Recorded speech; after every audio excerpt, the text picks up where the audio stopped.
नमस्कार दोस्तों, मैं विनय दुबे मुंबई से। आपने रोज़ मुझे किसी न किसी सोशल मीडिया प्लेटफॉर्म पर अपनी बात रखते हुए देखा होगा। किसी मुद्दे पर मैं अपनी विचार रखते हुए या तो किसी चीज़ की पोल खोल करते हुए आपने मुझे बहुतों बार सोशल मीडिया साइट्स पर देखा होगा। लेकिन आज मैं किसी विषय पर बात नहीं करूँगा। आज ये वीडियो समर्पित करता हूँ मैं झारखंड पुलिस और ख़ास तौर पर दुमका पुलिस को। उनको आज हमारे मदद की ज़रूरत है। कैसे, वो आगे आपको पता चल जाएगा। दुमका में 2 पेट्रोल कांड हुए। पहला अंकिता और शाहरुख का, जिसमें भारतीय जनता पार्टी की स्थानिक नेताओं से लेकर राष्ट्रीय स्तर के नेताओं ने आकर अपनी खूब वहां पर मेहनत किया। देश का माहौल खराब करने के लिए लव जिहाद जैसे एंगल निकाले। पूर्व मुख्यमंत्री बाबूलाल मरांडी जैसे नेताओं को मैदान में उतरकर हिंदू मुसलमान की पूरी जमीन तैयार करनी पड़ी। लेकिन कहते हैं ना कि जो चीज़ झूठ होती है वो हमेशा झूठी होती है। अपने मुंह के बल गिरता हुआ देख भारतीय जनता पार्टी को शर्मिंदगी महसूस होने लगी। इतना मेहनत करने के बाद भी झारखंड में हिंदू मुसलमान वो नहीं करा पाए। उसके बीच में कहीं न कहीं विनय दुबे जैसे लोग रोड़ा बन रहे थे। दुर्भाग्यवश अचानक से दुमका में एक दूसरा पेट्रोल कांड हो जाता है, जिसमें मारुति देवी नाम की एक लड़की की मृत्यु हो जाती है। और इस बार आरोपी राजेश नाम का हिंदू लड़का होता है। भारतीय जनता पार्टी की दाल इसमें हिंदू मुसलमान के नाम पर तो नहीं गली, लेकिन वो चाहती थी कि दुमका में फिर से एक बड़ा आंदोलन खड़ा करके फिर से झारखंड की जो स्थिरता है, झारखंड के लोगों में आपस में जो प्यार मोहब्बत है, उसे खराब किया जाए। भारतीय जनता पार्टी ने इसके लिए विशेष 2 महिलाओं को दुमका में रखा हुआ है। एक भारतीय जनता पार्टी की महिला जिला अध्यक्ष हैं, दूसरी उनकी सहयोगी हैं। ये दोनों का काम जन सेवा नहीं है। इन दोनों का काम था दुमका के अंदर हिंदू मुसलमान करके दंगे कराने की कोशिश करना, जिसकी जानकारी पुलिस को मिलते ही पुलिस ने जरमुंडी पुलिस स्टेशन में 8 अक्टूबर 2022 को शाम को 5:15 बजे एक एफआईआर दर्ज करती है। एफआईआर क्रमांक 89/2022, जिसमें गंभीर और संगीन धाराओं में इन भारतीय जनता पार्टी की महिलाओं के ऊपर एफआईआर दर्ज की जाती है। ये महिलाएं तब से लगातार फरार चल रही हैं। आज हम सबको मिलकर झारखंड पुलिस और दुमका पुलिस को मदद करना है।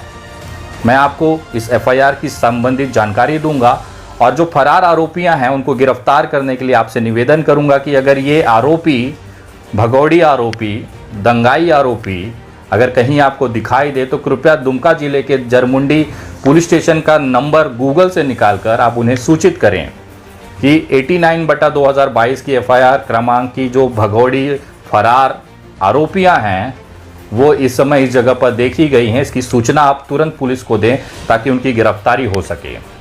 मैं एसपी महोदय दुमका से और ख़ास तौर पे डीआईजी महोदय से कहना चाहता हूं कि कृपया जल्द से जल्द इन तमाम आरोपियों को गिरफ्तार करें ताकि दुमका सहित पूरे देश में एक शांति का मैसेज दिया जा सके, क्योंकि इन दोनों की वजह से कहीं ना कहीं समाज में एक तनाव पैदा हो रहा है।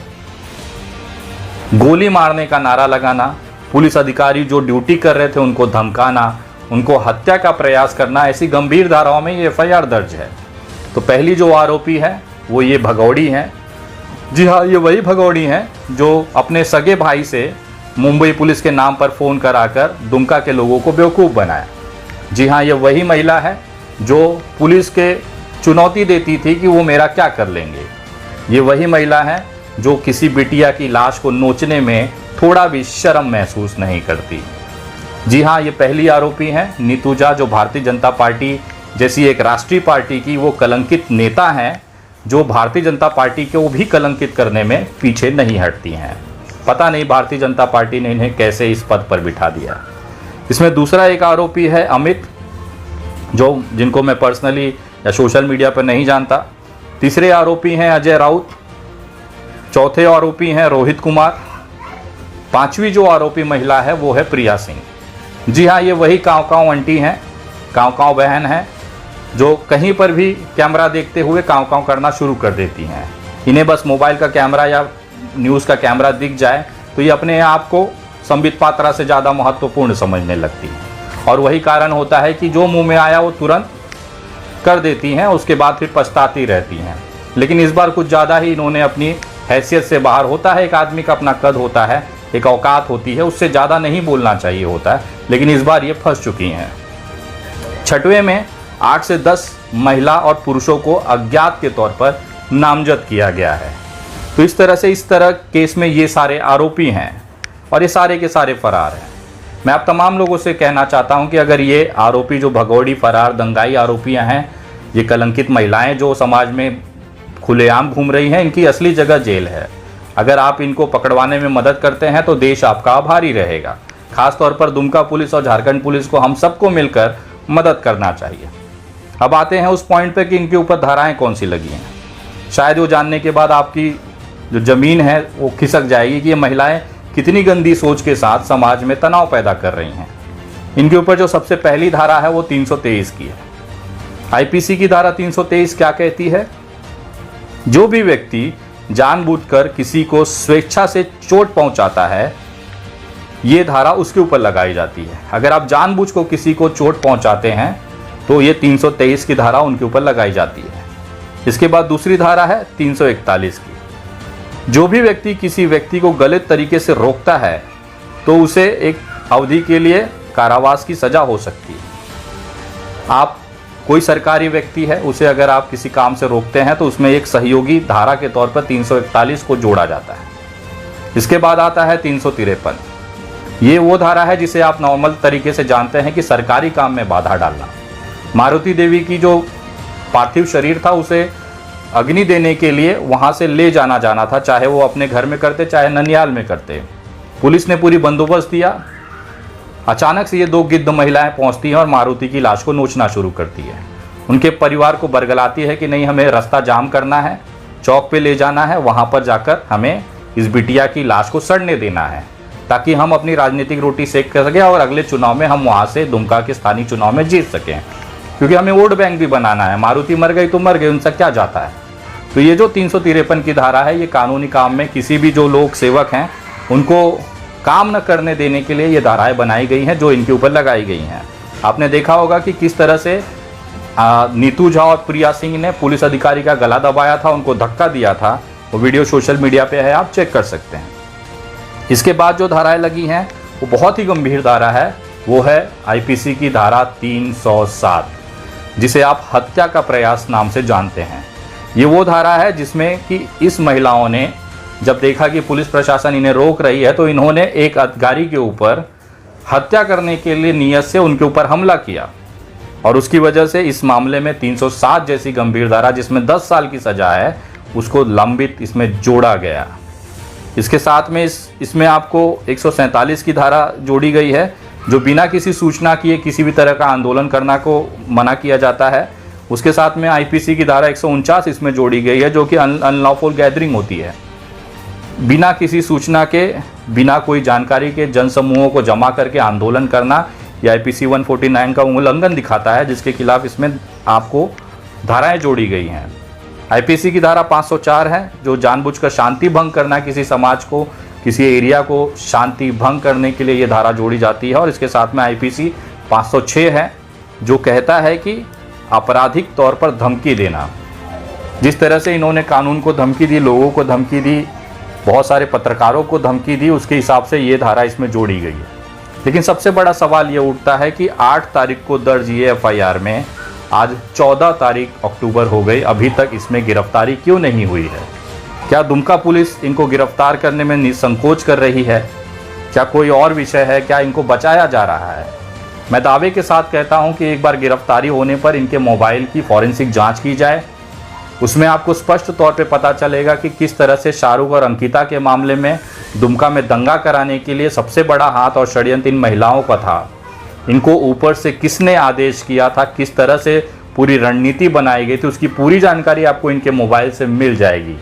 और अगर सही तरीके से दुमका पुलिस और झारखंड पुलिस इसमें जांच करती है तो मैं दावे के साथ कह सकता हूं कि झारखंड के बड़े बड़े जो नेता हैं, दिल्ली में बैठे जो बड़े नेता हैं, उनका भी हाथ इस केस में संलिप्त के तौर पर पकड़ा जाएगा। क्योंकि ये जो दंगा कराना, हिंदू मुसलमान कराना, ये भारतीय जनता पार्टी की पुरानी परंपरा रही है। मैं एक उदाहरण के साथ अगर आपको दिखाना चाहूँ, ये इतने ही बेटी के जलने पर शोकाकुल थे या हितैषी थे, तो अभी तक भारतीय जनता पार्टी का कोई भी बड़ा लीडर हेलीकॉप्टर लेकर मारुति देवी के घर 30 लाख रुपए का चेक लेकर क्यों नहीं पहुंचा? वो इसके लिए नहीं पहुंचा क्योंकि वो बेटी को मदद नहीं करना चाहते थे, वो केवल मुसलमान को टारगेट करके देश में, झारखंड में राजनीतिक तौर पर हिंदू मुसलमान कर लोगों को और ख़ास तौर पर युवाओं को बेवकूफ़ बनाना चाहते थे। मैं पूछना चाहता हूं उन तमाम हिंदू संगठनों से, उन तमाम हिंदूवादी लोगों से जो अपने आप को भाजपा का कार्यकर्ता मानकर बहुत बड़ा गर्व महसूस करते हैं, क्या मारुति देवी हिंदू नहीं थी? क्या उसकी जो पेट्रोल डालकर हत्या की गई वो उसको आप समर्थन करते हैं सिर्फ इसके लिए कि आरोपी मुसलमान नहीं है? आप कब पूछने जाएंगे बाबूलाल मरांडी से, निशिकांत दुबे से, और ख़ास तौर पर कपिल मिश्रा, मनोज तिवारी से कि वो हेलीकॉप्टर क्यों नहीं आया मारुति देवी के घर पर? क्या वो हिंदू बच्ची नहीं थी? आपको अंकिता सिंह के जलने पे बड़ा दुख हो रहा था, सारे नेता वहां आकर चप्पल रगड़ रहे थे, लेकिन वही सेम उसी तरीके से एक दूसरी लड़की मारुति देवी जला दी जाती है। क्या उस गरीब परिवार को आप मदद नहीं करेंगे? क्या गरीब परिवार को मदद करने के लिए मुसलमान आरोपी होना ज़रूरी है? ये आपका दोगला चेहरा अब देश ने देख लिया है। आपको हिंदू बिटिया के मरने पे कोई दिक्कत नहीं है, ना उसे आप इंसाफ दिलाना चाहते हैं। आपको केवल वोट बैंक की राजनीति करनी थी, जिसका खुला चेहरा इस 2 केसों में पूरे देश ने देखा। मैं बाबूलाल मरांडी से पूछना चाहता हूं कि राजेश जो राउत है, जो आरोपी है मारुति देवी केस में, उसका किस आतंकवादी संगठन से संबंध है? आप बड़ा लव जिहाद कर रहे थे, अब बताइए कि इसमें कौन सा लव जिहाद है? आप बड़ा ट्वीट हर 10 मिनट पे बैठे हुए थे, इतने खाली हैं बाबूलाल मरांडी कि हर 10 मिनट पे अंकिता और शाहरुख मामले में ट्वीट कर रहे थे, लेकिन इनका आईफोन जो है वो ख़राब हो गया है राजेश कुमार का नाम देखते ही। इनकी जो लव जिहाद की थेरेपी थी वो गायब हो चुकी है। सारे आतंकवादी संगठन जैसे विलुप्त हो गए हैं, राजेश कुमार के साथ किसी का संबंध नहीं मिला। अगर यही अनवर या शरीफ होता तो शायद बहुत सारे आतंकवादी संगठन अभी तक जुड़ चुके होते हैं। बाबूलाल मरांडी जी अब झारखंड के पूर्व मुख्यमंत्री हैं। एक पूर्व मुख्यमंत्री होते हुए इतना नीचे गिर के स्तर पर आप राजनीति करेंगे, ये आपसे अपेक्षा नहीं था। कम से कम अपने पद की मर्यादा को आप समझते। पुलिस झारखंड को आपने वहाँ की जनता को आपने कटघरे में खड़ा कर दिया। लेकिन इनके गोड्डा के दूसरे सांसद हैं निशिकांत दुबे, उन्होंने तो बांग्लादेशी घोषित कर दिया झारखंड की जनता को कि यहाँ पे बहुत सारे बांग्लादेशी झारखंड में आ रहे हैं। झारखंड की जो जनता है वो बांग्लादेशी बहुत ज़्यादा है, उनको यहाँ पर स्थानिक संरक्षण दे रही है सरकार। इसका मतलब आप ये कहना चाह रहे हैं कि हमारे जो ताकतवर केंद्रीय गृह मंत्री हैं अमित शाह, वो बिना काम के हैं। उनके ऊपर आप सवाल खड़ा कर रहे हैं कि उनको रहते, सत्ता में रहते, उनके हाथ में पुलिस, बॉर्डर सिक्योरिटी फोर्स और बाकी चीज़ें रहते हुए भी बांग्लादेशी झारखंड तक आ रहे हैं, वहाँ पे स्थानिक नागरिकता लेके सरकार से संरक्षण ले रहे हैं।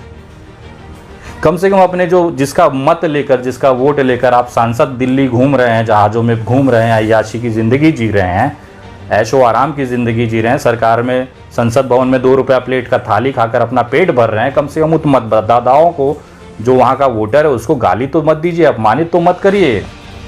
क्या राजनीति करने के लिए आपको इतना नीचे गिरना ज़रूरी है? ये दोनों नेताओं की अगर सही तरीके से इन दोनों महिलाओं के संबंध के साथ अगर जांच की जाए तो मैं दावे के साथ कहता हूं कि जो दंगा कराना और देश का माहौल खराब करना, झारखंड में जिस तरह से ये पूरी रणनीति तैयार की गई, इसमें कहीं ना कहीं इन सभी का हाथ है। अगर मैं गलत हूं तो मुझे आप कहिए, लेकिन इसके लिए पहले इस दोनों महिलाओं का अरेस्ट होना ज़रूरी है, इनके फ़ोन की जांच होना ज़रूरी है, फॉरेंसिक जांच होना ज़रूरी है, ताकि डिलीट हुए कॉल, सारी रिकॉर्डिंग्स उसमें से निकाली जा सके और ये पता चल सके देश को कि किस तरह से भारतीय जनता पार्टी ने अपने ही झारखंड के लोगों की लाश गिराने का बंदोबस्त किया था। अगर इनका प्रयास सफल हो जाता और झारखंड में हिंदू मुसलमान का दंगा होता तो उसमें आपका और मेरे घर का बच्चा मरता। इन नेताओं के बच्चे विदेश में पढ़ाई करते हैं। कभी भी आपने किसी नेता को, बाबूलाल मरांडी का, चाहे निशिकांत दुबे, चाहे किसी भी नेता का किसी बच्चे को, बेटे को आपने पत्थर लेकर पत्थर चलाते हुए देखा है? गमछा डाल के जय श्री राम का नारा लगाते हुए टायर जलाते हुए देखा है? नहीं देखा है, क्योंकि इनके बच्चों को ये सुरक्षित रखे, आपके बच्चों की लाश गिराने के लिए ये किसी भी हद तक चले जाते हैं। मैं निवेदन करता हूँ झारखंड पुलिस के साथ साथ दुमका पुलिस की कि तुरंत से तुरंत इन लोगों के जो समाज की विरोधी हैं, जो दंगाई हैं, ऐसी महिलाओं को आपको गिरफ्तार करके इनका इलाज करना चाहिए। और मैं निवेदन करता हूँ कृपया दिवाली से पहले इनकी दिवाली मनाई जाए, ताकि देश और झारखंड को एक राहत महसूस हो। क्योंकि जब से ये कांड दुमका में हो रहे हैं, ये हर कांड में जाकर वो नफरत घोल रही हैं, झारखंड की आबो हवा को ख़राब कर रही हैं। और जिन भी लोगों को इस महिलाएं कहीं भी दिखाई दें तो कृपया जरमुंडी पुलिस को, दुमका पुलिस को सूचित करें। जनहित में जारी एक निवेदन है हमारी। जय हिंद, जय महाराष्ट्र।